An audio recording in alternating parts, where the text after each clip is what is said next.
Now, it's cost more than £1.5 million and has been years in the planning. But could pioneering technology at the University of Portsmouth pave the way for reducing plastic pollution? Well, experts there certainly hope so with the launch of their Centre for Enzyme Innovation. Essentially, it's a lab with lots of specialist equipment with the power to break down and recycle waste. Here's James Dunham. Shaking up the search to solve an environmental problem. The transformative technology here has teeth. It's fuelled by an enzyme, a protein produced in this vessel, which can eat up plastic. We put it into another vessel which has powdered plastic from single-use water bottles, and the enzyme in there is now breaking down that plastics, which we can then use to make other materials. How long would it take for a plastic bottle to be broken down into a liquid form like that? Typically, it'll be about 2 to 4 days for the plastic to be fully digested back into its building blocks. Researchers will use the lab to increase the enzyme's effectiveness by making it work faster.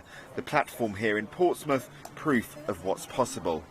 To know that these things possibly will make an impact on our society and on the footprint of our society, for me it's just amazing. The recycling technologies that we have at the moment aren't good enough, so the idea of using these enzymes and for biorecycling is a new concept, hence why there's so much funding and research going into this field. This machine here is part of the process. It's a bit like a meat mincer because the bottle which is being broken down is passed through this chute.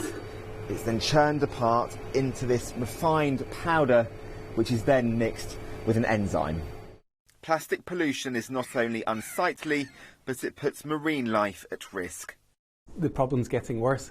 It's not the plastic itself, it's how we deal with it at its end of life. And that's what hopefully these facilities can do. We can turn that waste plastic into a valuable resource that we can either make new plastic with, and even higher value plastics like make a wind turbine blade out of a plastic bottle. This is the kind of technology that's going to take us forward. We saw how the science could even digest the plastic ribbon from the opening ceremony. This is cutting-edge technology which could prove crucial. James Dunham, ITV News, Portsmouth.